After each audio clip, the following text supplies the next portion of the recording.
Je suis sincèrement ravi de vous présenter le webinaire consacré à Brio Compare. Brio Compare qui est donc le programme de multitarification en auto entièrement développé par Portima.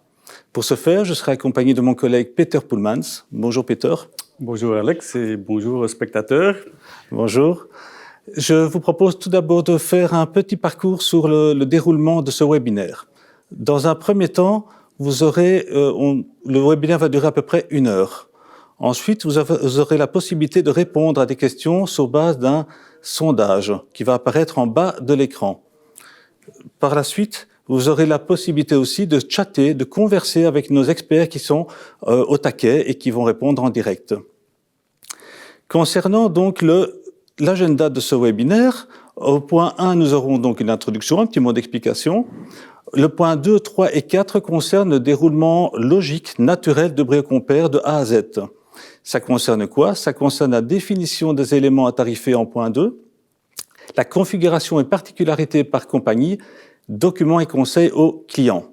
Ensuite, on va répondre à quelques questions que vous aurez posées pendant le webinaire et nous terminerons par la conclusion. Je vous propose de directement commencer par un premier sondage. Donc la question apparaît en bas de votre écran. La question est toute simple ici. Avez-vous déjà utilisé un module de tarification, oui ou non? Je vais regarder mon écran pour voir les résultats.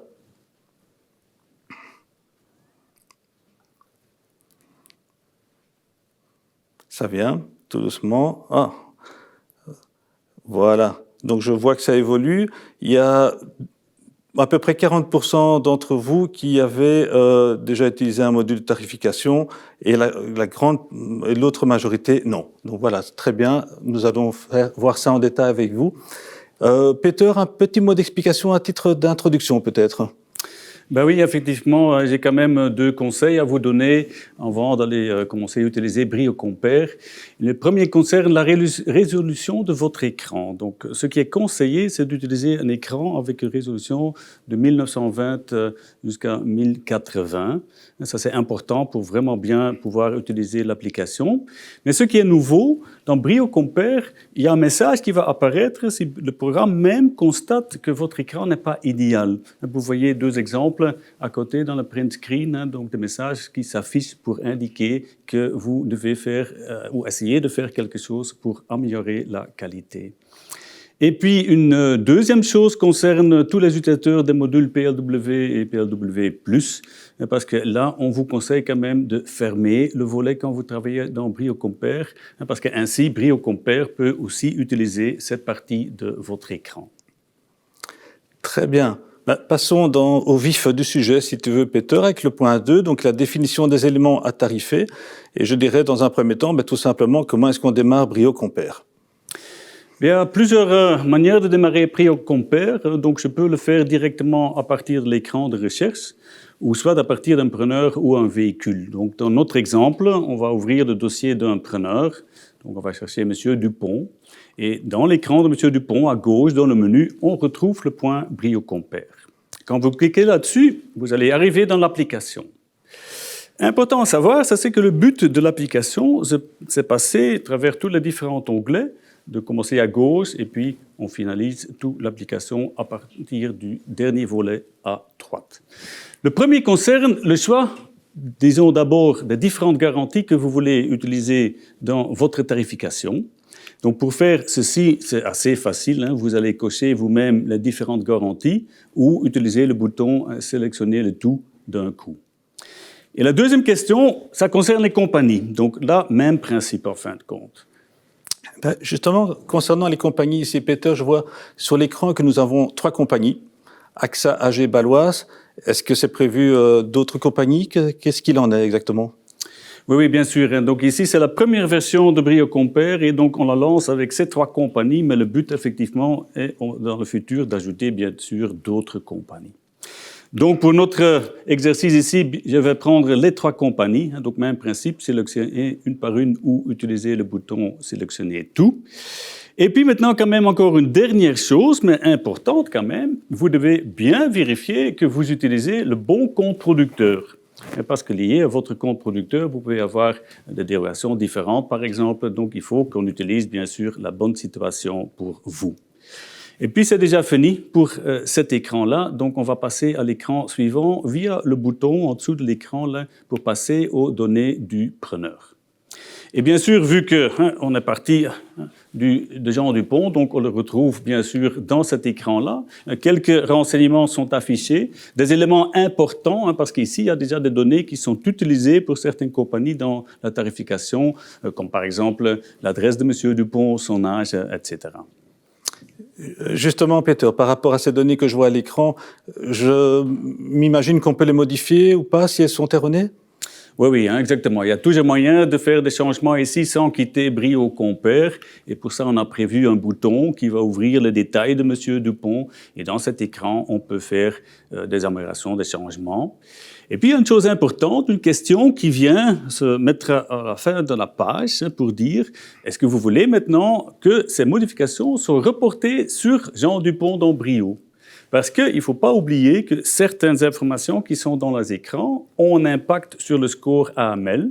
Donc ici, on n'a pas recalculé un score AML. Donc si vous faites des changements et vous faites le sauvetage des différents changements dans Brio même, n'oubliez pas, c'est nécessaire de lancer le scoring AML. OK, on a maintenant Jean Dupont. Question suivante, quel est son rôle? Est-ce que c'est le conducteur habituel ou pas? Donc, si ce n'est pas le cas, je vais faire ça ici dans mon exemple. Donc, si je vais choisir quelqu'un d'autre, donc indiquer pour lui qui n'est pas conducteur du tout, par exemple, on constate qu'il y a une partie qui s'ajoute dans l'écran qui va me permettre maintenant de faire le choix du conducteur habituel que je veux utiliser. Et là, bien sûr, j'ai deux possibilités. Soit je vais créer quelqu'un parce qu'il n'existe pas encore dans la base de données, soit je vais chercher quelqu'un. Donc, le créer, ça se fait comme vous connaissez aujourd'hui la procédure avec l'écran du Quick Create d'un intervenant, donc rien de nouveau là. Mais dans notre exemple ici, donc, on va choisir Madame Jeanne Telly, qui sera donc la conductrice du véhicule. Oui, tout à fait. Et donc là, finalement, sur le même principe que pour le preneur, Peter, nous avons le conducteur. S'il y a des données que je dois changer qui ne sont pas correctes, comment est-ce que je peux faire? C'est le même principe, donc je peux faire des modifications avec le bouton, mais ici, par exemple, on constate aussi qu'il y a des champs qui sont nécessaires pour la tarification et qui ne sont pas encodés. Ils sont donc obligatoires, et c'est la raison pourquoi ils sont entourés en jaune. Et on voit par exemple la date de naissance, donc je suis obligé à encoder ces informations-là pour l'utiliser dans Brio, avec aussi, bien sûr, possibilité de récupérer les données.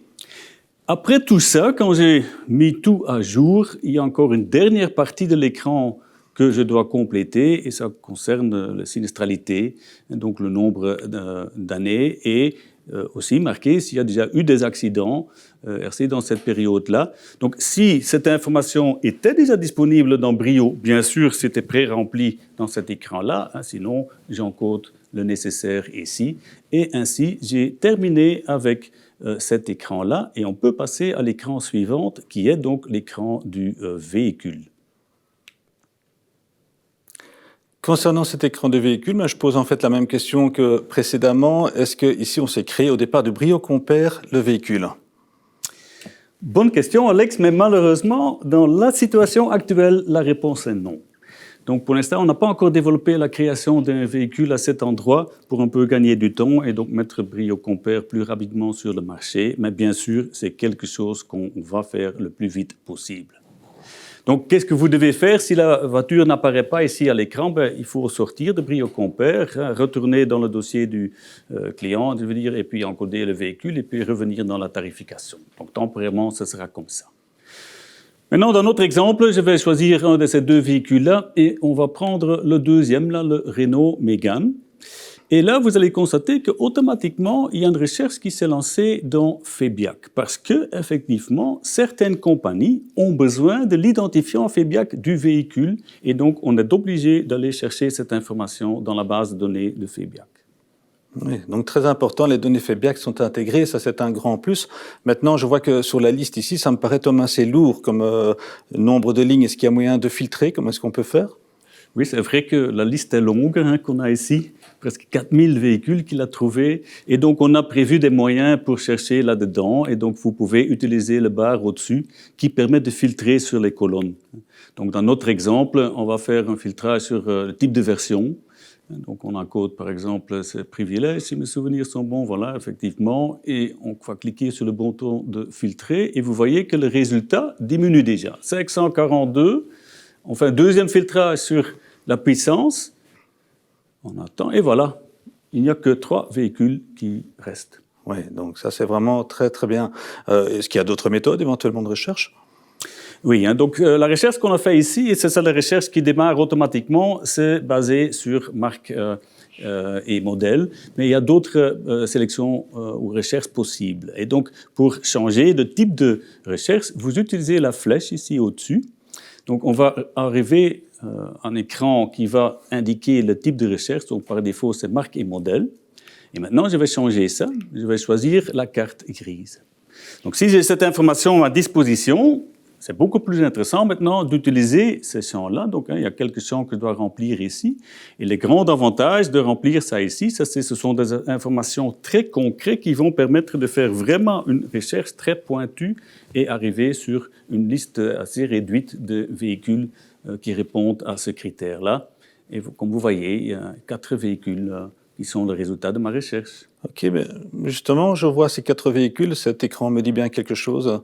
On l'aurait déjà vu autre part, sans doute. Oui, hein, donc la recherche fait bien qu'en fin de compte, c'est pas vraiment nouveau. Hein, donc on l'a aussi à d'autres endroits de Brio, hein, donc, et c'est la même technologie qu'on utilise dans Brio Compare. Ok, maintenant, je dois encore choisir mon véhicule. Hein. Donc on va prendre la 3e de la liste et on va arriver dans l'onglet avec les informations détails du véhicule. Alors ici, comme vous constatez, à gauche, il y a certaines informations qui viennent directement de Febia qui sont montrées ici à titre d'information. Et puis, il y a quand même des champs pour lesquels je dois faire des choix. Première chose, c'est la valeur assurée. Sur quelle base est-ce que vous comptez travailler? Je peux travailler sur la valeur catalogue ou valeur facture. La valeur catalogue, c'est la valeur, disons, avec les options y compris.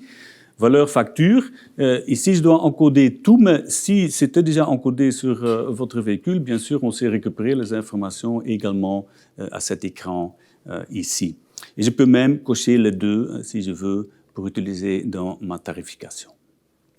Et ainsi, on arrive à la dernière partie de l'écran, l'usage du véhicule.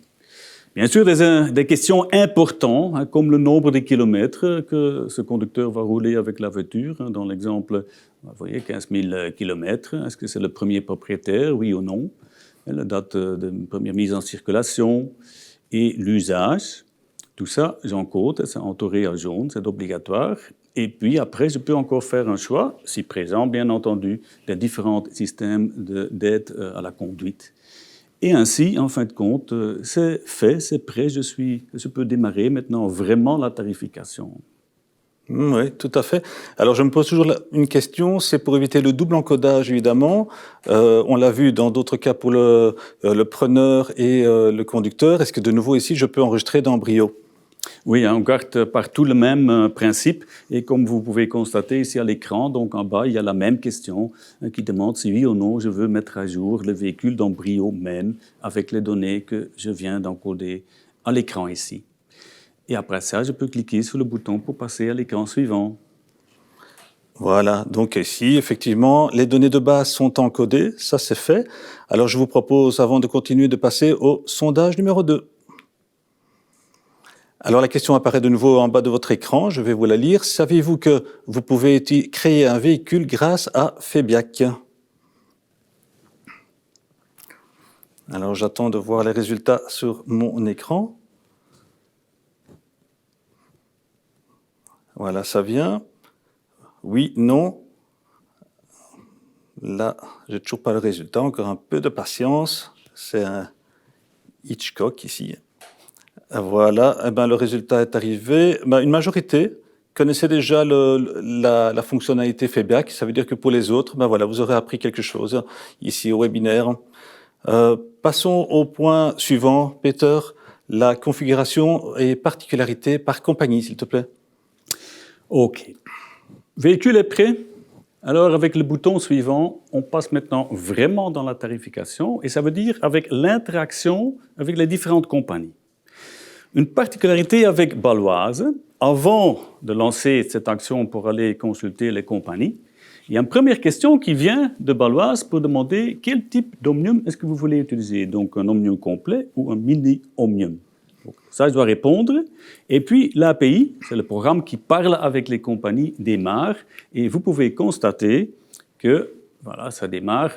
Donc on arrive dans cet écran-là, il y a des trucs qui tournent à côté des noms des compagnies. C'est le moment qu'ils vont chercher les informations. Et puis, à un moment donné, tout est arrivé. Et je peux passer à la phase suivante. C'est maintenant, je dois vraiment créer mon produit, ma tarification comme je souhaite l'utiliser. Dans notre exemple, je vais d'abord prendre la compagnie AXA. Première question qu'on me pose, la périodicité. Donc, par défaut, on l'a mis sur annuel, mais vous pouvez bien sûr modifier cette information-là. Et puis, valeur assurée, par défaut, c'est mis sur valeur facture. Là aussi, vous pouvez modifier si nécessaire. Et maintenant, la deuxième partie de l'écran va vraiment me permettre de composer le produit comme je veux l'avoir, c'est-à-dire choisir les garanties et les différentes formules des compagnies. Par rapport à ça, effectivement, j'ai une question, Peter, et je sais que ça intéresse beaucoup de courtiers. Je vois ici à l'écran les dérogations qui sont affichées. Concernant les commissions aussi, je ne les vois pas. Qu'est-ce qu'on peut faire pour les faire apparaître ? Oui, exactement. Donc, par défaut, la toute première fois quand vous arrivez dans Brio Compare, vous allez uniquement voir le champ de dérogation. Et c'est voulu un peu comme ça, parce qu'on va vous donner la main sur ces deux champs-là, la dérogation et la commission. Vous pouvez pour ça utiliser le petit bouton au-dessus qu'on trouve là, qui va permettre de montrer ou justement ne pas montrer ces deux champs.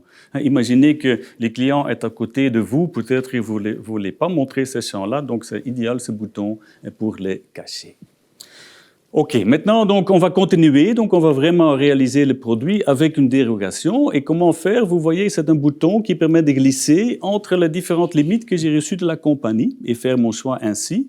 Ou je vais me mettre directement dans le champ et je tape moi-même le pourcentage. Quand je veux modifier une commission, par exemple, exactement même principe. Et puis, on va continuer. Donc, on va descendre dans l'écran et le but est d'arriver juste à la fin de l'écran et chaque fois faire les choix pour l'omnium, les différentes formules du produit que vous voulez appliquer avec des dérogations, etc. Donc, je suis convaincu que vous connaissez tout ça beaucoup mieux que moi. Donc, je laisse faire ici l'utilisateur les différents choix. Et voilà, on est en bas de l'écran avec les choix faits. OK, effectivement. Et justement, avec les choix qui sont faits, je vois qu'il y a un bouton actualiser les primes qui est apparu là. Ça sert à quoi en fait ce bouton, Peter? Oui, ce bouton maintenant, effectivement, il est devenu actif. Et pourquoi? Parce qu'on a constaté que vous avez appliqué des dérogations. Et vu qu'on a déjà parlé avec AXA avant ce moment-là, la compagnie n'est pas au courant. Et donc, le but ici, c'est de recalculer en fonction de tout ce que vous avez fait dans la tarification d'AXA. Donc, si je clique sur le bouton là, de nouveau, il y a une interaction entre Brio Compare et la compagnie va envoyer tous les tarifs mis à jour avec tout ce que vous avez encodé. Et si c'est finalisé, on va constater, donc à un moment donné, mais ça va très vite, les nouvelles primes ont été un peu flashées en jaune pour attirer votre attention. Mais ici, un principe très facile, mais important pour bien comprendre la composition de l'écran. Donc à gauche, pour toute la compagnie, c'est la même chose, à gauche, vous aurez toujours les primes de base. Ils vont toujours rester là. Et à droite, vous retrouvez, en fin de compte, la prime comme vous l'avez constituée, donc la prime vraiment actualisée. Et puis, une autre chose que vous avez certainement remarqué, il y a un macaron là qui est apparu à côté du logo d'AXA, macaron vert, et comme vous le savez, on aime bien le macaron dans Brio, avec les différentes couleurs. Et ici, verte, ça veut dire que pour AXA, cette tarification, elle est finalisée. Tandis que AG et Baloise, comme vous constatez, ils sont encore grisés. Donc, il y a encore du travail à faire. Et donc, on va tout de suite continuer. Je passe à la compagnie AG. Même principe, je dois parcourir l'écran du haut jusqu'en bas et faire mes choix. Chez AG, je ne dois pas encore m'occuper de dérogations parce que ça fonctionne légèrement différent de comparer avec AXA. Donc, on fait tous les choix et le bouton, comme vous voyez en bas d'écran, à un moment donné, il vient aussi actif.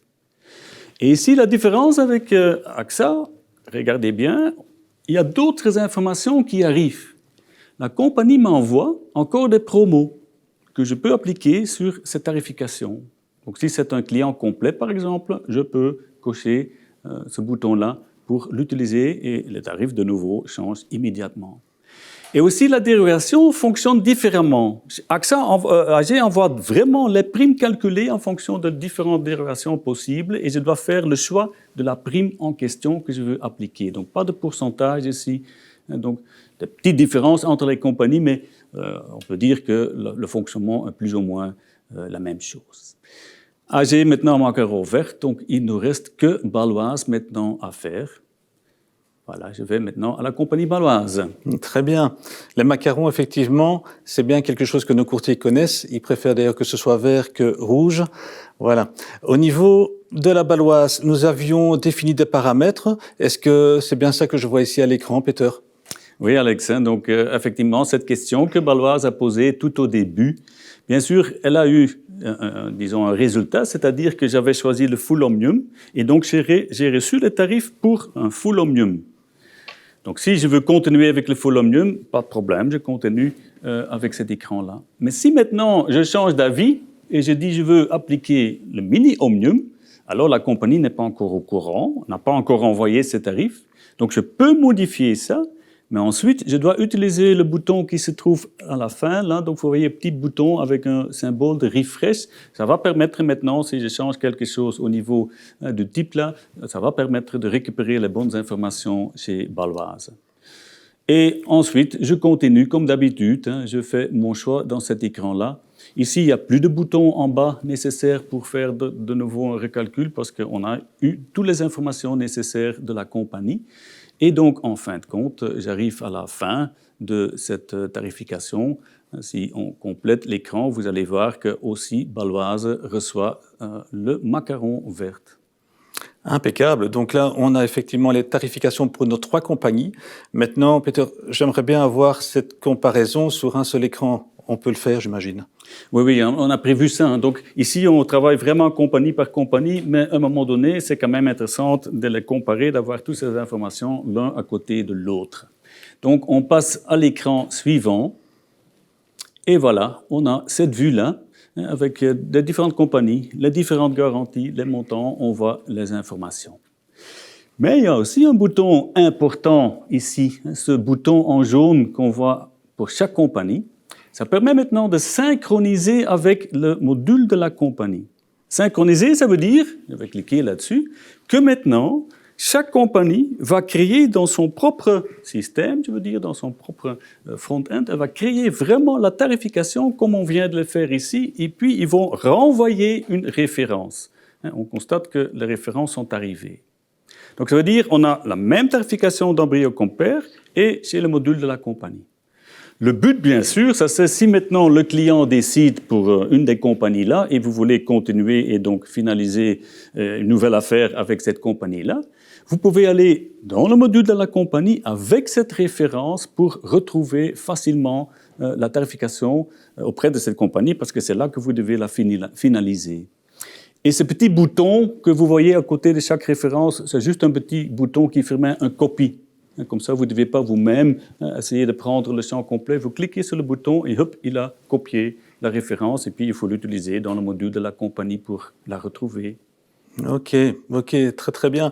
Maintenant, imaginons que j'ai contacté la compagnie, que j'ai négocié encore le tarif auprès de la compagnie.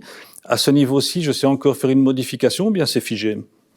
Ben non, si c'est un bon négociateur, tu as encore obtenu d'autres remises auprès de la compagnie. Bien sûr, on doit les appliquer également maintenant dans notre système Brio Compare.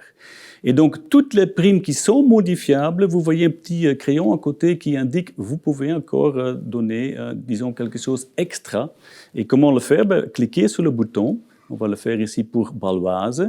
Et puis, la remise que je vais encoder, c'est simple. C'est de nouveau soit encoder le pourcentage ou soit encoder la nouvelle prime. Et voilà, on a vraiment maintenant obtenu les meilleures offres possibles des différentes compagnies. Très bien, on a bien avancé là.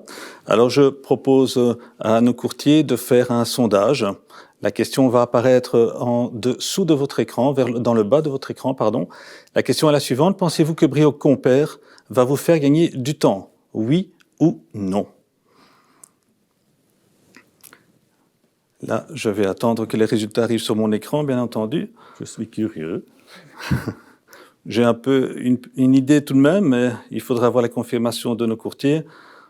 Voilà. Là, actuellement, oui, c'est grosse majorité, évidemment, 94% qui confirment que ça fait gagner du temps, ce genre d'outil-là. Très bien. Peter, nous pouvons passer au point suivant, qui est documents et conseils aux clients. Oui, parce que jusqu'à présent, maintenant, qu'est-ce que j'ai fait? C'est vraiment préparer le tout dans Brio, mais bien sûr, je dois peut-être encore communiquer avec mon client parce que ce n'est pas nécessaire qu'il est à côté de moi. Et pour ça, j'ai besoin maintenant des documents avec mes tarifications là-dedans. Comment faire? À partir du tableau, il y a deux façons pour passer à la partie conseil client. On a un onglet au-dessus. Donc, si je clique là-dessus, j'arrive dans l'onglet avec les différents documents de tarification et il sera vide parce que je n'ai pas encore créé un document. Et je peux créer un document en utilisant un wizard. Mais je peux déjà appeler le wizard tout de suite. En bas d'écran, le bouton, il va tout de suite lancer le wizard qu'on va utiliser pour générer le document. Et le wizard, il est simple, parce que c'est un template qu'on a vraiment préparé dans Brio Compare. Tout est prêt pour l'utiliser avec les différentes compagnies. Il n'y a que quelques questions que vous pouvez répondre, comme par exemple, souhaitez-vous un document PDF ou plutôt Word? Et puis, il y a moyen de mettre encore un commentaire. Bien sûr, maintenant, on va choisir quelle compagnie. Pour quelle compagnie est-ce qu'on va générer ce document-là? Est-ce qu'on va utiliser la documentation de la compagnie aussi? Est-ce qu'on veut l'obtenir? Et le nom du fichier qui est généré, vous pouvez le modifier. Et puis, donc, on confirme. Dans mon cas, c'est un PDF. Voilà, donc vous voyez, le PDF, il est créé, il est fait. Et donc, s'il est bon pour moi, je clique sur « Accepter ». Alors maintenant, soit je peux directement décider de faire un autre pour AG ou pour Baloise, où je ferme l'écran, ce que je vais faire ici, pour bien vous montrer qu'on retrouve maintenant dans la première partie de l'écran le document PDF qui contient vraiment la tarification de la compagnie AXA, et en dessous, toute la documentation que la compagnie m'a envoyée. Donc ça veut dire le fichier EPIT, mais par exemple aussi dans leur cas, une brochure pour leur produit confort auto.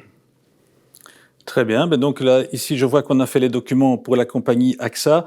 Je souhaiterais faire des documents pour une autre compagnie, bien entendu. Comment faut-il faire? Oui, donc soit je l'avais fait directement l'un après l'autre en restant dans le wizard, ou maintenant je peux relancer le wizard. Vous voyez là le bouton. Donc si je clique là-dessus, j'applique exactement le même wizard avec les mêmes questions. Mais bien sûr, maintenant pour une autre compagnie.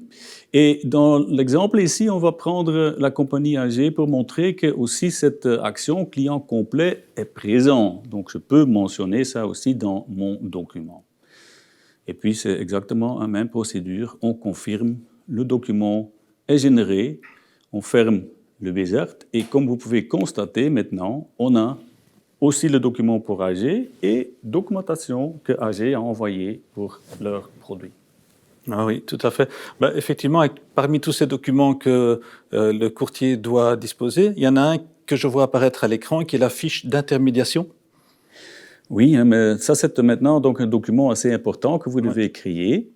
Et donc là, vous avez peut-être déjà remarqué, depuis début novembre, si mes souvenirs sont bons, une nouveauté dans Brio. On a créé aussi ensemble avec les fédérations un wizard pour vous aider à générer ce document qui est quand même complexe. Et le wizard, donc, il est aussi prévu dans Brio Compare. Donc dans Brio même, je veux dire, vous pouvez le retrouver à partir d'un preneur, un objet de risque ou un contrat. Mais donc, on l'a aussi permis de faire ça directement à partir de Brio Compare. Donc, je clique sur le bouton, le wizard démarre, et c'est le même principe, mais un peu plus de questions ici. Mais important, la réponse sur la majorité des questions sont paramétrables par bureau. Donc, vous pouvez prévoir par avance ce que vous voulez comme réponse par défaut. Bien sûr, il reste des questions qu'on ne sait pas savoir au début. En fin de compte, qu'est-ce que vous allez choisir maintenant comme compagnie et produit et avec quelle motivation? Ça, il faut encoder maintenant dans le wizard même. Et si c'est bon, vous confirmez. Le document, dans mon cas de nouveau un PDF, il est généré. Et dans mon cas, la liste des compagnies avec lesquelles je travaille, j'ai décidé de l'ajouter à la fin de ce document-là et pas utiliser le lien vers mon site web. Donc ça, c'est aussi un choix par bureau. Et maintenant, ce document se retrouve également ici dans le tableau. Très très bien, impressionnant effectivement. Maintenant, tous ces documents sont prêts dans Brio Compare. Je souhaite évidemment faire quoi? Les envoyer vers mon client. Est-ce que je dois aller dans Brio? Comment ça se passe, Peter? Oui. Actuellement, vous devez maintenant quitter Brio Compare. Ici, c'est fini dans Brio Compare. On va utiliser les moyens classiques pour envoyer quelque chose à mon client. Donc, les boutons mail, courrier, c'est ça ce qu'on va utiliser. Le but, c'est quand même de prévoir ces boutons directement dans cet écran-là, dans une future version. Ça peut éviter qu'il faut déjà quitter ici Brio Compare. Et donc, je vais montrer comment il faut l'utiliser dans la version actuelle. Donc, on clôture Brio Compare. On va de nouveau dans le client. Tous ces documents liés, ils se trouvent liés à l'objet de risque. Donc, je peux envoyer mes documents à partir du preneur ou à partir de l'objet de risque, c'est moi qui décide. Mais il faut savoir que le mail, si c'est un mail que vous allez envoyer, il va être lié au contexte de départ. Donc, dans mon cas, dans l'exemple ici, on le fait à partir de Dupont-Jean même. On a le volet PLV qui est déjà ouvert. Et on voit effectivement les documents que je viens de faire, ils sont présents. Et comment est-ce que je peux, par exemple, travailler? C'est une des différentes méthodes que je peux utiliser. Je vais d'abord sélectionner dans le volet PLV mes documents. Je peux faire un multi-select là-dedans. Donc, vous allez voir ici que je vais les choisir. Et puis après, bouton droit pour ouvrir le menu qui contient un point pour maintenant envoyer ces différents documents dans un mail. On doit bien sûr définir le destinataire, et on arrive dans Outlook, un mail vide, mais qui contient déjà les documents que j'ai choisis. Ils sont déjà présents, et donc je dois compléter le mail, et si je clique après sur le bouton pour envoyer, ce mail-là va automatiquement être lié à mon point de départ, c'est-à-dire M. Jean Dupont. Ok, très bien. Maintenant, là, on est retourné dans Brio pour l'envoi au client. Si je souhaite retomber sur ma tarification que j'ai faite. Oui, parce qu'imaginez que les clients viennent de recevoir tout ça, ils se posent encore des questions, ils vous contactent, ou il est d'accord, il veut continuer avec vous. Comment faire? Pour l'instant, le point de départ maintenant pour retrouver une tarification faite, c'est l'écran général, je veux dire de Brio, la recherche générale. Donc là, j'utilise le bouton Brio Compare dans le menu, qui va m'amener à un tableau qui contient toutes les tarifications qui sont faites dans le bureau, donc par tout le monde qui utilise Brio Compare. Vous voyez ici dans mon exemple, il y a déjà pas mal de tarifications qui ont été faites, et là-dedans, donc, je dois prendre la tarification en question. Actuellement, ici, je n'ai pas encore des filtres pour plus facilement chercher, donc ça c'est aussi quelque chose qui va venir, on y travaille, et donc je peux pour l'instant au-dessus uniquement trier en fonction des différentes colonnes. Donc une fois fait, avant maintenant que je vais vraiment ouvrir la tarification, je veux quand même attirer votre attention encore sur une colonne en particulier, c'est-à-dire le statut. Comme Alex a dit d'ailleurs au début, il y a 3 grandes phases dans la création d'une tarification et on retrouve ça ici dans cette vue-là. Les 3 étapes qu'on a, d'abord la préparation, choisir le preneur, le conducteur, le véhicule. Et puis, on a la phase, disons, de la configuration. Donc, ça, c'est vraiment la phase où on a toute cette interaction avec la compagnie. Et après, on va donc vraiment composer le produit avec les différentes garanties, avec les différentes formules, avec une dérivation, oui ou non, etc. Donc, ça, c'est cette phase-là. Et la dernière phase, celle qu'on a fait il y a quelques moments, c'était effectivement la génération des documents même, la création des PDF ou des documents Word. Et pourquoi est-ce qu'elle montre ces différentes phases? Ça montre aussi, bien sûr, que vous n'êtes jamais obligé de faire une tarification du début à la fin. À n'importe quel moment, vous pouvez quitter votre tarification et y revenir plus tard pour la finaliser. Mais bon, on va continuer. Donc, mon client a besoin de renseignements. Donc, je vais ouvrir la tarification. Et vous pouvez constater que ce sont les mêmes écrans dans lesquels on a travaillé avec tous les renseignements, etc. Tout est présent pour répondre aux questions de mon client ou prospect. Je vois ici effectivement qu'il y a un écran. Si je veux modifier quelque chose ici, je dois duplicer, c'est bien ça, Peter? Oui, donc ici, ça c'est un message assez important. Et ça, il faut vraiment en tenir compte. Une fois que le document de tarification est généré, ce n'est plus possible de changer la composition de votre tarification. Elle est faite, elle est figée, donc plus moyen de la modifier. Donc si dans mon exemple, le client dit « je ne veux pas en fin de compte ce full Omnium, je trouve ça quand même trop cher, je suis content avec un mini Omnium », je ne peux pas modifier ici, mais j'ai une autre solution. Le bouton maintenant qui est entouré en jaune, c'est un bouton qui permet de faire une duplication de cette tarification. Donc ça veut dire que j'ai créé une nouvelle tarification pour le même personne, conducteur, véhicule, etc. Mais avec la possibilité maintenant de faire des modifications et par exemple de passer vers un mini Omnium et refaire de nouveau un document, l'envoyer à mon client, etc. Donc c'est de telle façon qu'il faut travailler pour modifier des tarifs déjà créés. Ok, impeccable ça. Peter, est-ce que tu as encore quelque chose à préciser sur les écrans que l'on a parcourus ensemble ici? Oui, il y a quelque chose, je n'ai pas parlé de ça, et vous avez certainement constaté qu'il y a des infobulles partout dans l'application. Le petit i qui indique qu'il y a une explication disponible pour le champ en question. Et donc, je vais encore l'illustrer ici avec un petit film où vous voyez qu'un petit texte qui apparaît chaque fois que je viens avec la souris sur le petit i. Parfois, ce sont même aussi des indications pour dire ce champ-là est uniquement utilisé par la compagnie X, par exemple. Donc, très utile quand même de les vérifier. Voilà, ce qui était nécessaire de préciser. Maintenant, on a une version première ici de Brio Compare. Je suppose qu'il y a moyen d'avoir des développements futurs. Est-ce que tu peux nous en dire plus par rapport à ça? C'est important. Oui, effectivement. Donc, ce que vous avez maintenant, c'est la toute première version de Brio Compare, mais on continue à y travailler. Et bien sûr, comme on vient d'expliquer, on veut avoir encore plus de compagnies là-dedans. Donc, pour l'instant, on est en train de travailler avec Allianz et Vivium. Donc, ce sera pour bientôt que ces deux compagnies vont aussi être disponibles dans Brio Compare.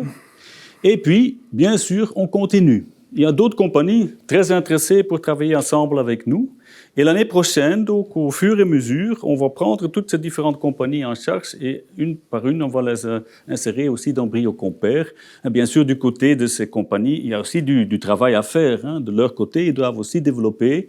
Et donc, ce sera un peu en fonction de leur tempo aussi, etc. Mais le but, c'est que chaque compagnie intéressée, elle peut bien sûr venir dans Brio Compare et être à votre disposition. Alors, on l'a dit tantôt aussi, on va bien sûr vous permettre de créer le véhicule directement dans Brio. Et peut-être encore une dernière chose que je trouve quand même encore intéressant, la procédure maintenant, une fois que la tarification est faite, que le client a fait son choix et vous voulez donc réaliser l'affaire, la façon pour aller à cette tarification auprès de la compagnie avec une copie de la référence et puis la chercher dans le module de la compagnie, peut-être encore un peu compliqué. Donc, qu'est-ce qu'on va faire? On va développer un bouton pour chaque compagnie qui permet de faire ce qu'on appelle un Jump to Company. Donc, ça veut dire que vous cliquez sur le bouton-là et automatiquement, vous allez vous retrouver dans l'application de la compagnie sur la bonne tarification. Et encore beaucoup d'autres choses, mais bon, ça sera pour une autre émission. Oui, je pense, effectivement. Voilà, il est temps de passer ici au 4e sondage, si vous voulez bien. La question, encore une fois, est simple. Trouvez-vous que Brio Compare répond à vos besoins? Les réponses sont oui totalement, oui en partie, ou je souhaite le tester d'abord. Alors, ça donne quoi, cher courtier? J'attends la réponse. Elle arrive. Ça met toujours un petit peu de temps. Voilà. Ah ben, vous le constatez vous-même. Finalement, c'est assez partagé, non? Une majorité, je souhaite le tester d'abord, effectivement. Ouais. Et puis les autres, ça se répartit en oui, en partie, oui, totalement. C'est très bien, effectivement. Mais écoutez, on avait prévu de faire des questions au début du webinaire dans l'agenda. Ben, nous allons y passer maintenant. Peter? Donc, je vais aller regarder les questions que vous avez posées et on va voir les questions auxquelles on va répondre. Alors, qu'est-ce que nous avons ici? Ah oui, ça c'est une question intéressante, Peter, je vais te la poser directement. Oui. Brio Compare sera-t-il également disponible pour d'autres domaines que l'auto à l'avenir? Excellente question. Effectivement. Et c'est peut-être aussi une réponse au sondage qu'on vient faire. Hein, parce que C'est clair que pour l'instant, ce qu'on a fait, c'est l'auto. Surtout maintenant, tourisme et affaires. Donc là, déjà, il y a d'autres possibilités qui manquent encore. Les camions, je prends un exemple. Mais il y a aussi d'autres domaines. Pourquoi pas l'incendie? Donc le but, effectivement, si Brio Compère est un succès, on veut bien sûr continuer à investir là-dedans. Mais donc ça dépend un peu de vous, chers courtiers. Il faut absolument que vous êtes nombreux pour utiliser l'application, parce que ça veut dire qu'il y a aussi des moyens pour continuer à développer là-dedans. Et ça, c'est vraiment le souhait de Portima. Ok, très bien, effectivement. Alors, permettez, je vais un peu voir les questions que j'ai ici. Ok, oui, on en a déjà parlé, mais je vais tout de même poser la question. Effectivement, les pouvoirs de dérogation seront-ils... Ah oui, c'est une autre question, effectivement, c'est bien. Les pouvoirs de dérogation seront-ils mis à jour automatiquement dans Brio Compère en cas de changement? Oui, donc le principe de Brio Compère, c'est qu'on va chaque fois à la compagnie pour chercher l'information sur les dérogations que vous avez négociées, sur les différents tarifs, etc. de la compagnie. Donc, si vous faites une modification avec les compagnies, la prochaine fois que vous allez travailler avec Brio Compère, automatiquement, on va récupérer ces informations de cette compagnie en question. Très bien, Peter. Alors, je vais reparcourir encore peut-être deux questions. Ici, une question simple, mais qui vaut tout de même la peine d'être posée. Est-il possible de faire une tarification pour un prospect? Oui, bien sûr. Ce n'est pas nécessaire que la personne devienne déjà directement preneur. Donc, la possibilité, en fait, compte est vraiment exactement la même chose. Mais à partir de votre signalétique prospect, là, vous démarrez Brio Compère. Et voilà, ensuite, la procédure est exactement la même. Ok, très bien, Peter. Donc, je regarde encore mon écran avec les questions qui arrivent. Une dernière question peut-être. Permettez un petit instant, je regarde. Oui, voilà. C'est vrai que je comprends la question. Pourquoi n'est-il pas possible de générer les différents documents de tarification en une seule manipulation? Oui, bonne question. Et effectivement, on a longtemps discuté sur cette question qu'on s'est posée aussi. Mais en fait, l'idée derrière, c'est que est-ce vraiment une bonne chose de préparer un seul document qui contient le tarif de toutes ces différentes compagnies que vous prenez dans votre tarification et d'envoyer ça à votre prospect ou client? Parce que imaginez, avec ce document-là, il va à sa banque, il montre les résultats et il demande à la banque, êtes-vous capable de faire encore quelque chose de meilleur? C'est peut-être pas vraiment la bonne méthode de travailler. Donc, on a décidé de dire non, on fait compagnie par compagnie. Mais bien sûr, rien ne vous empêche de faire 3 documents dans le cas ici, pour chaque compagnie, le document, et envoyer les 3 documents en même temps à votre client. Ça reste bien entendu votre choix de travailler ainsi. Ok, ben c'est très bien. Je pense que là maintenant on va arrêter avec les questions. Merci en tout cas pour les réponses que tu as données, Peter. À titre de conclusion, je vous propose de reparcourir les points forts de Brio Compère. Et donc, par rapport à ça, je vais dire que la première chose qui me vient en tête, c'est la convivialité et facilité d'utilisation. Je pense que vous l'aurez constaté, c'est indéniable. Le deuxième point qui est aussi très important, c'est le gain de temps. J'en ai parlé plusieurs fois lors du webinaire. On n'a pas de double encodage, c'est rapide. Il y a le lien justement avec Brio et Portima Connect, ce qui permet d'éviter toujours ce double encodage. C'est quelque chose qui est très important chez Portima, ça vous le savez. Le point suivant, les tarifs, et on n'a pas encore vraiment parlé de ça, mais sont strictement identiques aux compagnies. Donc c'est le fruit d'une collaboration très étroite avec les compagnies pour arriver à ce résultat-là. Et c'est très très important, bien entendu, pour avoir confiance dans le produit. Le point suivant, il respecte la réglementation simplement qui est en vigueur. Voilà, avec 3 tarifications, 3 compagnies. Et finalement, pour vous, ça offre un service professionnel à vos clients, ce qui est quand même très, très important. Alors, pratiquement, comment est-ce qu'il faut faire pour commander Brio Compère? Vous allez recevoir, dès le lendemain de ce webinaire ici, un mail avec un lien qui vous permettra d'être redirigé vers le formulaire qu'il faut remplir pour commander Brio Compère. Donc, dès demain, vous allez recevoir ce mail. Le principe des licences, c'est comment? Elles sont nominatives. Ça veut dire que vous commandez Brio Compère pour les personnes au sein de votre bureau, qui en ont besoin. Et vous mentionnerez directement le nom et le prénom. Par rapport au coût, c'est 30 € par mois pour la première licence et 10 € par licence supplémentaire. Alors, très important évidemment, et c'est pour ça que je vous invite à le commander sans tarder dès demain quand vous allez recevoir le mail, c'est que c'est gratuit jusqu'au 31 mars 2022. Et ça veut dire que vous aurez tout le loisir de tester Brio Compare pour les membres de votre bureau et vous recevrez une dizaine de jours avant l'échéance un mail qui vous demandera de faire un choix, tout simplement vers continuer l'expérience Brio Compare ou pas. Alors, vous allez me dire, on peut retrouver les informations où ça sur Brio Compare, mais il y a plusieurs endroits. Il y a le webinaire ici en question qui va être chargé sur notre site Ben d'ici quelques jours, je pense, effectivement. Vous le retrouverez dans son entièreté. Il y a d'autres webinaires, d'ailleurs, entre parenthèses, je me permets de vous le rappeler, sur les autres sujets qui ont déjà été développés lors des différents webinaires précédents. Il y a aussi les tutoriels sur Brio Compare et sur tout ce qui concerne Brio aussi sont disponibles sur le Ben. Et puis alors, il y a Laurent Polizzi, mon collègue francophone et moi-même qui restons bien sûr à votre entière disposition pour de plus amples renseignements, informations ou pour une petite démo, présentation sur place. Voilà, ceci clôture, me semble-t-il, le webinaire. Un grand merci, Peter, pour ta présentation très convaincante. C'est un grand plaisir pour moi pour le faire. Merci à toi. Merci à vous certainement pour votre participation et certainement aussi au plaisir de vous revoir.